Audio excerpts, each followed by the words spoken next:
Lil Nas X, the same artist who broke the internet with cowboy memes, is now being charged with battery on a police officer, public intoxication, and a number of other charges. Lil Nas X has been charged with battery on a police officer after he was arrested and hospitalized in Los Angeles. Well, there's video of him, and here he is just walking the streets. The artist, whose real name is Montero Lamar Hill, he was arrested yesterday morning after he was seen in a video, first obtained by TMZ, wandering down the street, acting erratically, saying crazy things, and not wearing much but his underwear and a pair of cowboy boots. He reportedly punched an officer twice in the face that morning, and that led to his arrest. Police say he was also taken to the hospital, maybe for a possible overdose. For the Grammy Awards and headlines, there was just Montero Lamar Hill, a kid from Lithia Springs, Georgia, who spent more time online than in the real world. The internet is basically like my parents in a way. I was raised picking up on stuff. I learned how to use it, in my own way. While his classmates were at parties, Montero was running fan accounts, building followings, learning the dark arts of internet culture. He studied what made people share, what made them rage, and what made them obsess over people. But this became way more than just social media marketing. You see, Montero discovered something dangerous. He learned not just how to go viral, he learned how to engineer human behavior. The internet wasn't just entertaining for him. He studied it. It was like his lab. And now he was about to become the scientist and the experiment. So if we go back to the beginning, Old Town Road wasn't supposed to change everything. You see, Montero, he bought it for $30, recorded it on GarageBand in his bedroom, and he uploaded it to SoundCloud. I had like a beat store. That was my way of making money. And that's how Lil Nas found it. He was just searching for beats online. I was a really small producer, and he was a really small artist. And we were just like both, supporting like the song, promoting the song. It made country music cool to Gen Z. It wasn't just a hit song, it became a whole cultural moment. Kids started making cowboy transformation videos. The sound exploded. The Yeehaw Challenge, they called it. But this wasn't luck, it was strategy. From someone who had spent years studying the internet and how things go viral, Columbia Records and Sony Music, they swooped in within months. They saw a 19-year-old who understood the internet better than their entire marketing department. But you know what happens when you go viral? It becomes a drug and you want more. On top of that, the record labels, they want to control you just to line their own pockets. But what happens when you want to be controlled? That's how Montero became Lil Nas X. Transformation had begun. I think Montero was at first like this very shy, super insecure kid, and had big dreams, but I guess was just very afraid of like even being like himself. And me becoming Lil Nas X, it was almost a persona, and he could kind of just do whatever he wants. And he helped Montero morph into that person. Here's what Columbia figured out immediately. Controversy sells better than music. When Old Town Road hit the Billboard Hot 100, Billboard removed it from the country charts, claiming it didn't embrace enough elements of today's country music. Is Old Town Road by Lil Nas X a country song? Yes. It caused controversy because for a long time there's been a lot of tension about black representation in country music. Now, technically, black people created country music. The banjo is actually an African-American instrument that was invented in the Caribbean, and the clawhammer style that I'm going to show you in just a second goes all the way back to West Africa and some of the big lute instruments that came before the banjo.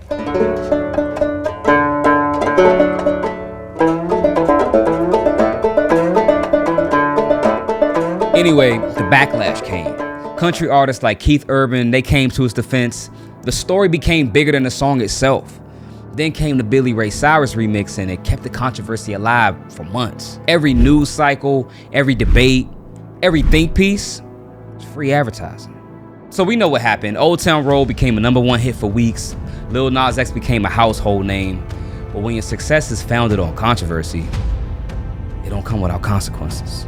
So now Lil Nas X and Columbia Records face their next big challenge. How do you follow up one of the biggest viral hits in history? I mean, basically, let's see how much we can piss people off, and let's see how far we can go with it. So first came his coming out, which is nothing new, but in the hip hop world, nobody had done it like he did it. Making videos in the shower with other men, posting pregnancy pictures.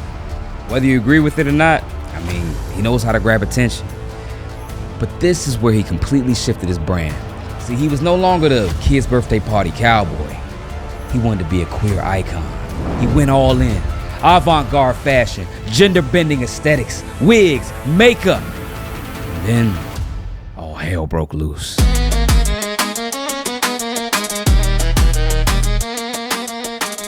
His song Call Me By Your Name was the real experiment. He gave the devil a lap dance, slid down a stripper pole to hell. It was genius. Classic strategy called divide and conquer. He pissed off conservative America, and he was embraced by progressive America. And he and Columbia Records, they just sit back and counted their money. This wasn't necessarily Lil Nas X expressing his truth. This was designed to generate maximum engagement, be outrageous as possible. I mean, why else would you release some demonic 666 shoes? Custom Nike sneakers that have a drop of human blood in them. Nike now suing Mischief Product Studio for copyright infringement over those sneakers. The Satan shoes proved just how far they were willing to go. Along with their promotion for Call Me By Your Name, he released 666 pairs of custom Nike Air Max 97s. Now you messing with the Christians. Then Nike sued him. Then conservative politicians who had never heard of Lil Nas, they were suddenly experts on him and pushing his name out into the algorithm. This was the plan the whole time. There's been some confusion over how much of an artist you truly are versus someone who can actually use the internet to get attention. I definitely feel, you know, a lot of people see me as just like, give me this, give me attention, give me this, I want all. Yeah. But it's more of like, I just created art. I am going to use this for good, and I am going to get people to pay attention to it. The product wasn't the shoes, it was the outrage itself. But here's the thing about Lil Nas X. You see, music actually saved his life. In the past, he's spoken about his issues with depression and how music was his outlet from that. I definitely do break down sometimes. I'm not gonna lie, but I'm never gonna do that shit publicly. I feel like I don't really need therapy, honestly. Don't say that.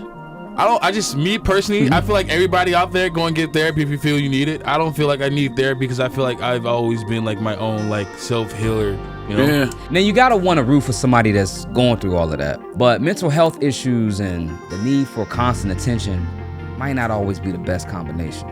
So recently this past week, the police found Lil Nas X walking down the street in boots and underwear. And allegedly when they approached him, he started fighting with them. Cause my money ain't. Let me get this straight. Wait, I'm the rookie? But my features and my shows 10 times your pay. 50K for a verse, no album out. Now, the charges, they seem serious. Battery on a police officer, resisting arrest, public intoxication, disturbing the peace. Right now, there's nothing in the record that drugs were even a part of this. And so this is just an aberrant episode in an otherwise productive life. To call his life productive, I think, would be an understatement. I think it's a remarkable life. Now, there's a lot of videos and pictures coming out that suggest this actually might be a real situation, and Lil Nas X seems concerned about it. Your girl is gonna be okay, y'all. Okay? She's gonna be alright. She's gonna be alright.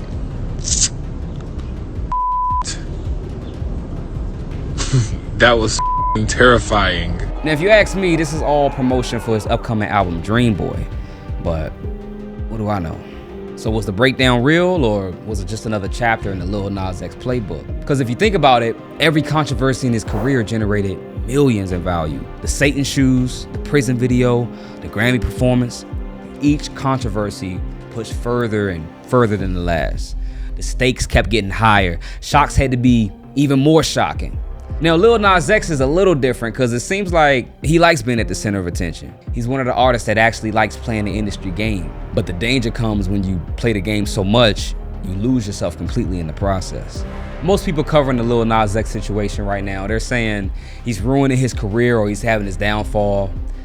They got it all wrong. See, he's the one pulling the strings, at least for now. So I've been working in the music industry for over 10 years now, and I've seen firsthand how this industry can eat artists up and how artists can lose themselves in it. So I started this series to call out some of the dark sides of the music industry. So if you like this video, I think you'll like this next one on the screen and watch next. I'll catch you over there. Until next time, peace.